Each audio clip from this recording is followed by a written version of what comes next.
Welcome back to my channel. Get ready for another wild ride through Reddit's strangest stories. We're diving deep into the internet's quirkiest corners. Grab your popcorn and join us on this adventure. Don't forget to hit subscribe and like. Let's get started. My wife cheated on me and left, saying it was just for fun. So I divorced her. And then she came back asking for help. So I did this. We had been married for 12 years. We tied the knot pretty young, especially her. But it felt right at the time. We dated for a little over a year and felt sure we were meant to be together, though now I'm not so sure. I have a stable job, running a thriving jewelry business with my brother. We built it from the ground up and it's very profitable. Working with family can be tough, but for us, it has been great because we don't argue much. My wife opened a charming cafe where people can get pastries, coffee, and read books. She's always been into books, which used to annoy me, but I ended up supporting her by helping pay the rent for her cafe. It's in an expensive part of town, but the business is doing well without worrying about rent, which made me happy. That's the background you need. Here's where the real story begins. I can't remember exactly when, but I think it was around March when she told me about this new man who started visiting the cafe. According to her, he was very handsome. I was a secure person and thought we could objectively discuss someone's attractiveness without issues. However, there was something different about how she kept going on about this guy. Supposedly, he seemed like the kind of masculine hero she reads about in the kind of smut that women enjoy. Yes, she's into those kinds of books too. Those all book talk type women seem to be, and I'll never get it because it seems like the cheesiest form of romance that gets them going. Anyway, she went on for a bit about this guy before it ended. But I will admit that the words she chose when talking about him were almost like how she would talk about the cold Russian hitman who fell for some woman in the laundry room of their apartment building. No, I didn't make that up. That's from an actual book she finds interesting. That was it for the day. But she let me know that he came in the next day, and they spoke at length. According to her, he was from Serbia and used to work as a car dealer. He decided to come to the United States in search of a better life. It was taking him some time to get back on his feet and get his bearings, but he was looking for work at nearby dealerships because that was the work he knew best. In about 10 minutes, I learned that he was tall, blonde, handsome, dressed well, and spoke with an accent. Apparently, he loved to read books set in the Wild West and was a big fan of fantasy like The Lord of the Rings. She always tells me a lot about her cafe's patrons, so it wasn't out of the ordinary, but there was a really flowery verbiage at play, and it seemed like she was almost fetishizing him. At some point, he wasn't novel to her anymore, so she stopped talking about him at length. It felt a lot better knowing he didn't seem worthy of long spills every evening anymore. Hell, I even popped into her cafe one afternoon to bring her lunch and saw a guy sitting in the corner who fit the exact description. I was sure it was him, and I'll admit he was a good-looking guy. She told me his name was Ivan. This is where things start to get a bit crazy. One night, she came home with a goofy smile, so I asked her what was up. She said Ivan had walked her home and they talked a lot about books. She said he asked her out on a date, but she told him she was married and couldn't go. She said he was really apologetic, held her hand, gently said goodnight, and left. I asked why she was smiling so much about it, and she said it was like something out of a book. That really annoyed me because it felt like she was romanticizing every interaction with Ivan. I found out he was a customer at her cafe, so there was no way they wouldn't keep interacting almost daily. I didn't want to seem insecure, and she could have told him she didn't have a man. So again, I felt there was no need to talk about things, despite my feelings. I had to get over it, right?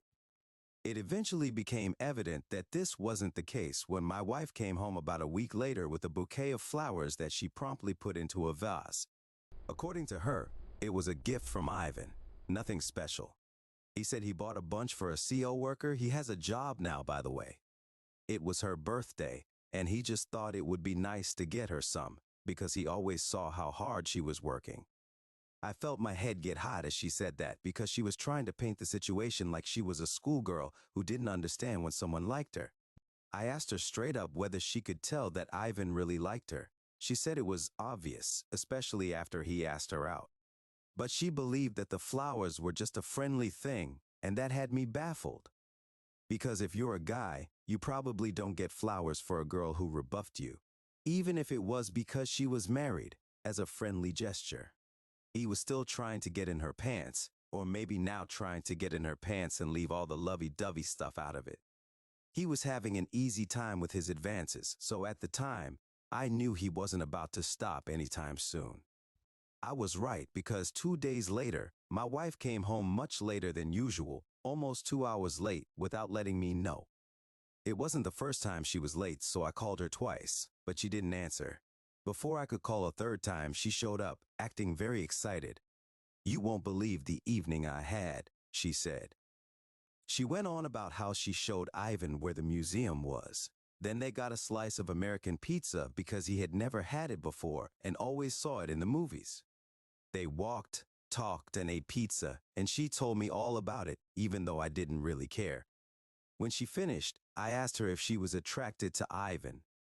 She acted shocked and offended, saying she wasn't and that she was only attracted to me. She said she was just trying to be friendly to someone in a new country who had no friends or family around. I wasn't really convinced by all of this, so I told her straight up that she had to stop seeing Ivan.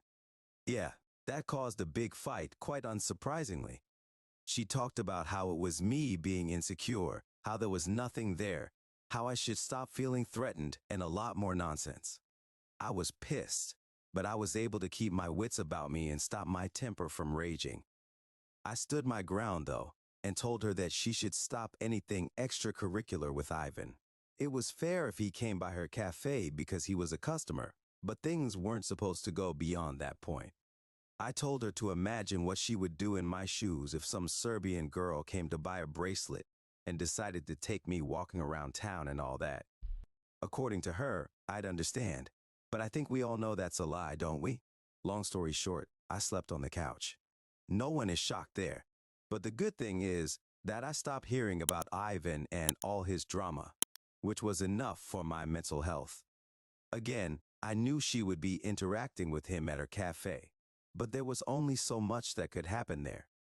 And it seemed pretty sure that nothing was going on because she was heading back home at the regular time each night, which was good by me. I became very suspicious when I walked into my wife's cafe randomly one afternoon, and she wasn't there. Neither was Ivan, though I couldn't be sure he would have been there at that time anyway, so that didn't mean much. But it did mean much that she wasn't there because that was very unusual. I thought of sticking around until she came back or asking one of her employees where she had gone, but I decided not to make a big deal of it. It was when I was getting back into my car from across the street that I saw her and Ivan coming up the street, arms interlocked. It took all my strength not to run across the street and beat up the guy or yell at her. But I stayed in the car, watched them walk into the cafe, and drove off. That happened yesterday, and I've been struggling to process it. I wanted to confront her right away. But I think there's power in knowing something the other person doesn't know you know. It might help me catch more lies. When she got home, I asked about her day, and she described a pretty normal day without mentioning going anywhere with Ivan. This is why I'm here. Should I confront her directly, or should I try to find more first? I'm leaning towards finding out more because I think something might be going on behind my back. And confronting her might ruin my chances of finding the truth. What do you think I should do? Update 1. Hey everyone, I'm the guy from the post about my wife, her cafe, and the Serbian guy. Well, I'm back with a pretty big update. Let's talk about it because I found a lot. It took me a bit to gain the courage, but I decided at some point that I had to find out the truth no matter what it would cost. I've never been the kind of person to smile upon the idea of checking your partner's phone, but in this case, I knew I had to put whatever moral conundrums I had aside and do it. So, I did it at the first chance I got, which was while she was asleep. Unsurprisingly, she had Ivan in her messaging app. It was WhatsApp. So it was easy for me to export the entire conversation to a text file, which I sent to my phone from hers. I made sure to delete the evidence. Of course, I looked through her gallery and found a few pictures of them smiling together in public places, but nothing extra incriminating. I sent those to my phone too and deleted the evidence.